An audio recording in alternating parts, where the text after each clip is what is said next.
Imagine struggling at your hometown club, while the whole nation claims you can't defend and even calls you lazy.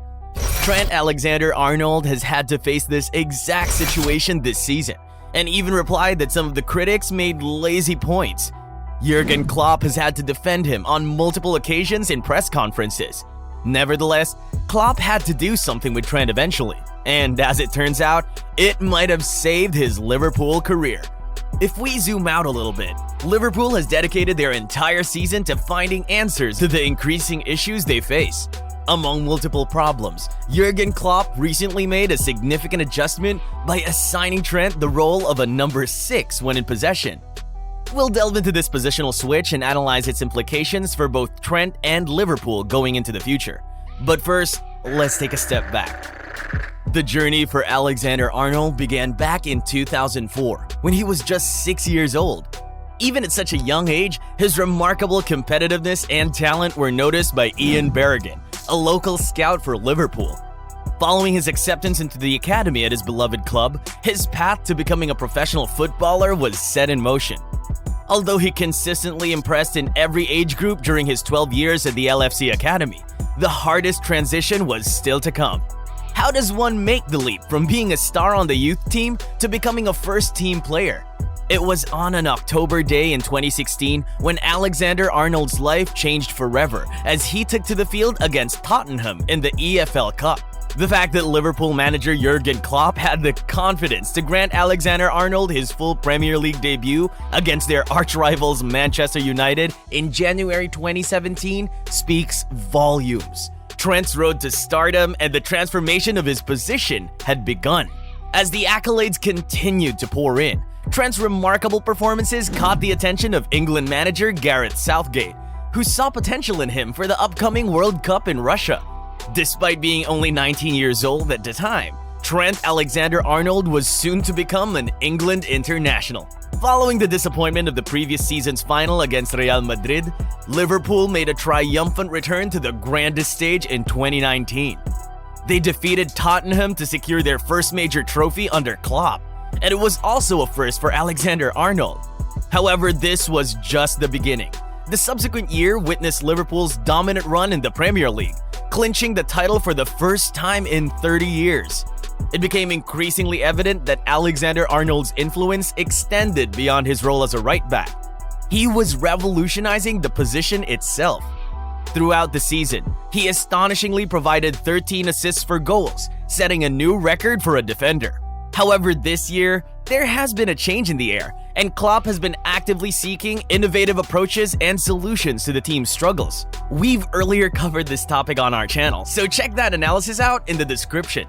Nevertheless, Liverpool found themselves in dire need of a boost after enduring a difficult few weeks that saw them eliminated from the Champions League by Real Madrid and pick up just 1 point out of a previous 9 in the league. Klopp devised a plan to rejuvenate their fortunes, and it revolved around their dynamic right-back. "We were on the training pitch when the gaffer got out the tactics sheet and showed me it," recalled Alexander-Arnold in an interview. "Everything was normal defensively, and then with the ball, he wanted me as a second number 6. The idea around it, as it was explained to me, was about improving our inside play, controlling the center, getting an extra player in that area. He trusted me to be able to do what I needed to do to make it work." Inspired by Alexander-Arnold's expertly crafted late equalizer for substitute Roberto Firmino, Liverpool staged a remarkable comeback from a 2-0 deficit to secure a valuable point against Arsenal at Anfield.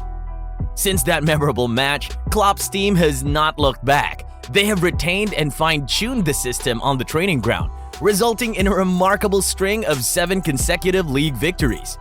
Throughout this period, Alexander-Arnold has experienced a revitalization in his new hybrid role. Following a challenging phase, the England international regained his confidence and swagger.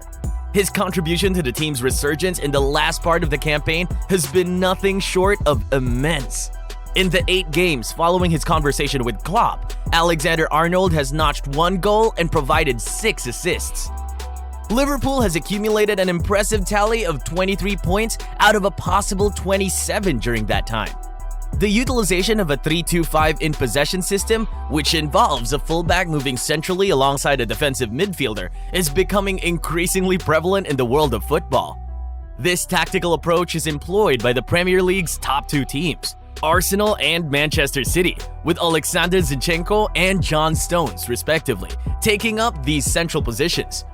The objective is to provide structure and organization while destabilizing the opposition, thereby creating passing angles and options to maintain possession through quick and short passes, ultimately advancing the ball up the field.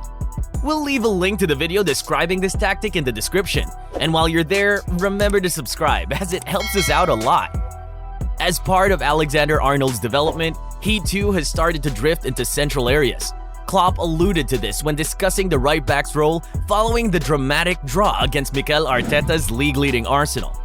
However, Alexander-Arnold's movement towards the middle predominantly occurs when Liverpool are in possession in the opposition's half. In the past, he would shift infield based on his own instincts and the freedom he enjoyed in his role. The distinction this time around is that his movement into central areas is now a deliberate and strategic component of the team's game plan. But what is it about this new role that suits Alexander-Arnold so well? Observing from an external perspective, it appears that this position enables him to have more involvement with the ball, particularly in areas where he can demonstrate his exceptional passing range and truly trouble opponents with his creative flair. Alexander-Arnold has embraced this new role. It allows him to make a significant impact on games, as he can receive the ball in spaces that cause problems for the opposition. While he acknowledges that he's still in the process of mastering the intricacies of this position, his performance on the field clearly shows renewed energy and enthusiasm. "This position essentially opens up the entire pitch for me," Trent explained in a recent interview. "I have the ability to influence the flow of the game, determining where and how we attack, as well as the tempo at which we do so." Despite his ability to progress the ball from deeper positions, Alexander-Arnold's new role allowed him to receive the ball in dangerous central areas when Liverpool were in advanced positions. Some of these zones were similar to where he would typically be positioned as a standard fullback, such as the inside right channel, providing him with opportunities to deliver crosses into the box or break the defensive lines. This change in position has posed new tactical challenges for Alexander-Arnold, but he has fully embraced the task of adapting his game accordingly. While he has received much acclaim during this successful run, he's quick to recognize that the effectiveness of the new system had been a collective effort. The system heavily relies on the athleticism of Ibrahima Konate to cover the right back area when Liverpool loses possession and opponents attempt to counter. Additionally, left back Andy Robertson has had to curtail his attacking ventures and adopt a role similar to that of a third center back on occasions. So is Alexander-Arnold still primarily considered a right back, or does he now perceive himself as a midfielder? "I'm both. With the ball, I see myself as a midfielder. Without the ball, I see myself as a right back," he explained. Looking back, what does the future hold for Alexander-Arnold in this hybrid role? Could it potentially lead him to permanently occupying a midfield position in Klopp's team? "That decision ultimately rests with the manager," Alexander-Arnold responded. "Mentally, I'm prepared for any outcome.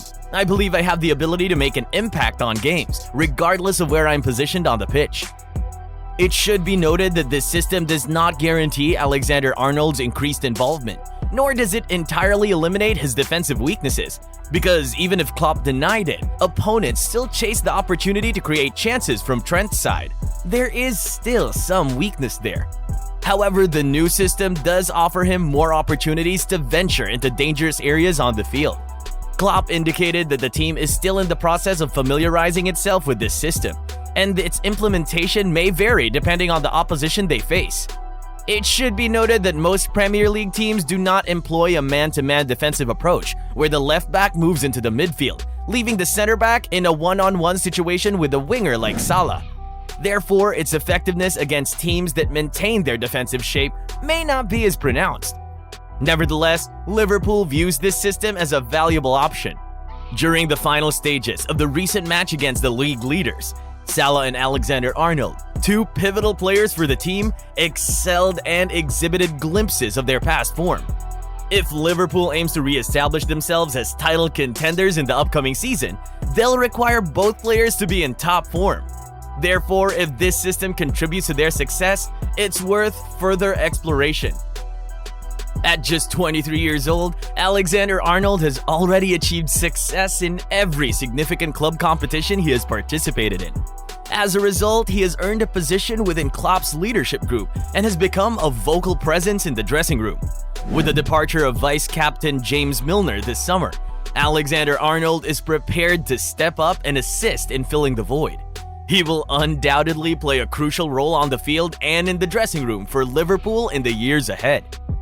In conclusion, the positional change of Trent Alexander-Arnold has unveiled a new dimension to his game and showcased his adaptability on the field. As he continues to excel in his hybrid role, it becomes evident that he possesses the talent, versatility, and leadership qualities to become a leader for Liverpool both in the present and the future. With his impressive performances, creative spark, and impact on games, Alexander-Arnold has proven that he's ready to embrace new challenges and contribute significantly to Liverpool's success. As the team evolves and aims to regain their status as title contenders, Alexander-Arnold's continued growth and contributions will be pivotal in shaping the club's trajectory. We would love to hear your thoughts on the topic discussed. Feel free to share your opinions and insights in the comment section below. Remember when Klopp told the media in October that Liverpool usually won the ball back 9 out of 10 times, and the one time they didn't win the ball back, everyone asked, "Where's Trent?" Only problem is that Liverpool stopped winning the ball back that often. So if you want to take a deep dive into why Klopp struggled this season, then I think this video might give you some answers. Until next time.